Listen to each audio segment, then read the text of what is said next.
जय श्री हरि विष्णु।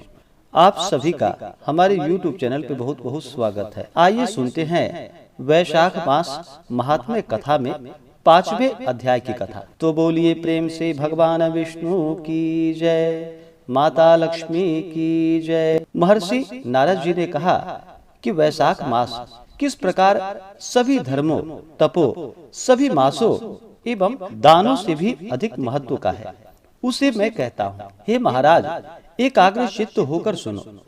कल्प के अंत में देवों के राजा शेषनाग पर सोने वाले महाप्रभु विष्णु भगवान अपनी योग माया एवं विभूतियों से अपने विस्तृत अनेक स्वरूप को एक रूप में लाकर समस्त संसार को अपनी कोख में रखकर प्रलय समुद्र में सो गए।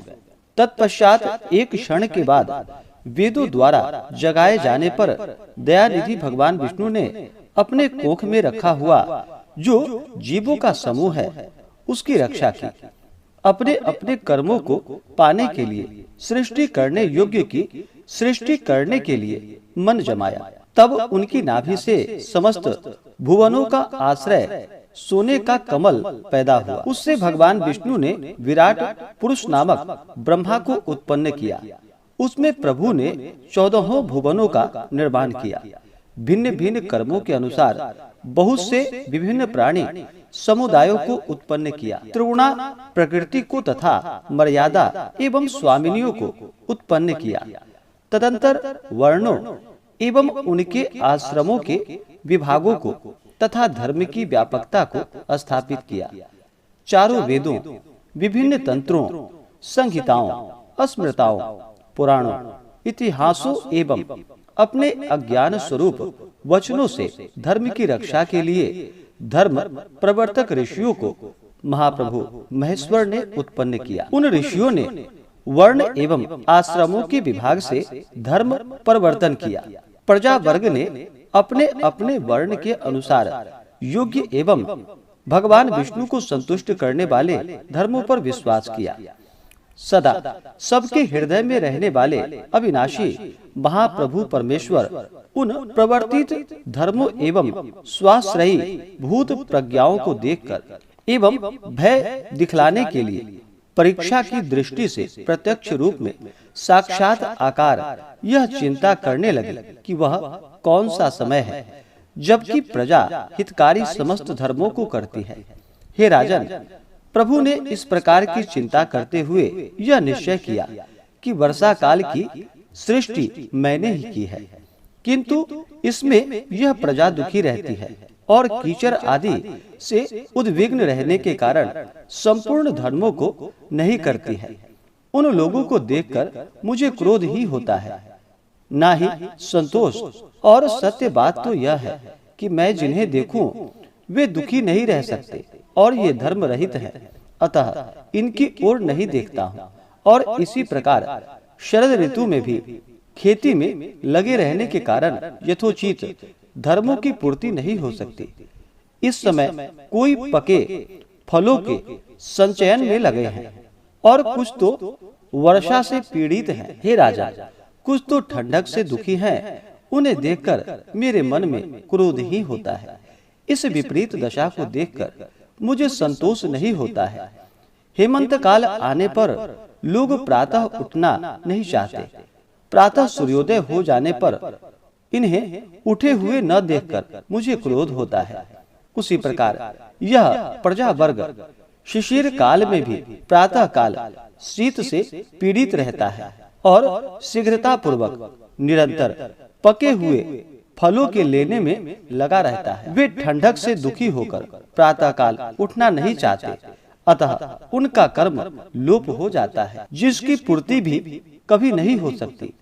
प्रतीक्षा करने का यह समय नहीं है। इस बात की चिंता करते हुए व्यापक महाप्रभु ने सभी आपत्तियों को दूर करने में समर्थ वसंत ऋतु को माना। स्नान, दान, यज्ञ, अन्य क्रियाएं, भोग एवं अनेकानेक धर्मों के कराने में यही ऋतु अनुकूल जचता है। इसमें संदेह नहीं है कि इस ऋतु में प्राणियों को बिना परिश्रम के ही सभी वस्तुएं प्राप्त हो सकती है और भगवान विष्णु के आश्रयीभूत देहधारियों को जिस किसी द्रव्य से संतोष हो वही धर्म का साधन है। वसंत ऋतु में सभी द्रव्य प्राणियों को सुख देने वाले होते हैं। सभी प्रकार के दान के योग्य, कर्म के योग्य तथा भोग के योग्य निर्धनों, पशुओं, बधिरों, अनेक कष्टों से पीड़ितों एवं महात्माओं को निस्संदेह जल आदि सभी द्रव्य सुलभ हो जाते हैं। मेरे प्रिय सज्जन लोग, इन द्रव्यों से अपने कल्याण के लिए धर्म करते हैं।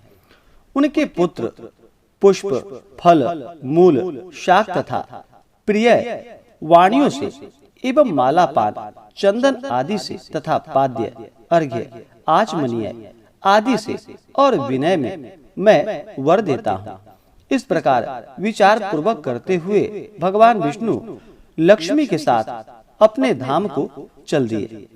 सभी ओर विकसित फूलों से भरे हुए वनों को देखते हुए एवं हृष्ट पुष्ट व्यक्तियों से भरपूर मतवाले, भौरे तथा पक्षियों से गुंजायमान और आश्रमों, घरों तथा वन एवं ग्राम निवासियों, उनके रम्य प्रांगणों, उद्यानों तथा स्थलों को लक्ष्मी को दिखलाते हुए बड़े बड़े देवताओं के सहित तथा सिद्ध चारण, गंधर्व, किन्नर, उड़ग, राक्षस आदि सभी से स्तुति किए जाते हुए वर्णाश्रम निवासियों के घरों में गए और वहां ही लक्ष्मी और देवताओं के सहित मीन राशि से लेकर कर्क राशि तक रहकर तथा पूजा करने वाले एवं न करने वाले पुरुषों को भली भांति देखकर और उनमें धर्म वालों के अभिलषित मनोरथों को दिया। उन मत्त पुरुषों को नहीं सहते, उनकी आयु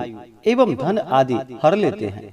यदि वैशाख मास में परमात्मा की पूजा करता है और उसमें भी प्रधानतया चल मूर्ति साधुओं की, जिनमें कि प्रभु स्वयं साक्षात वास करते हैं, अन्य मासों में नहीं किए गए कर्मों के लोप को यह सह लेते हैं। जिस प्रकार देश में आए हुए राजा को देखकर देश की प्रजा यदि उनके लिए विनय पूर्वक बहुमूल्य उपहारों को भेंट के रूप में देती है, तो प्रजाओं के परिणाम व स्वरूप की न्यूनता व परिपूर्णता से राजा उनकी न्यूनता अथवा परिपूर्णता जानता है और संतुष्ट हो जाता है और उनकी अभिलषित वस्तुओं को भी अवश्य ही देता है। उस समय जो पूजा नहीं करते उन्हें दंड भी देता है।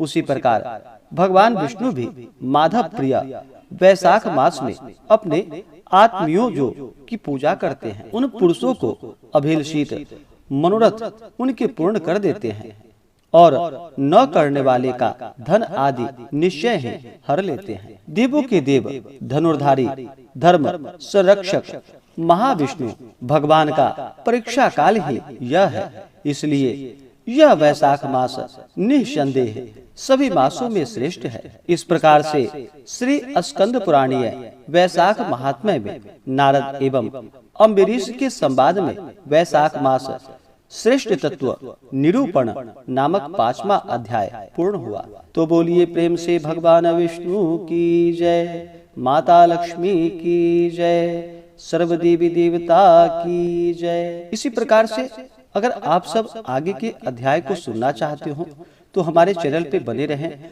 और हमारे चैनल पे अगर आप नए हो तो चैनल को लाल बटन दबा करके सब्सक्राइब करें, साथ में बेल आइकन घंटी को दबाएं ताकि मेरे वीडियो का नोटिफिकेशन आपको समय से मिलता रहे।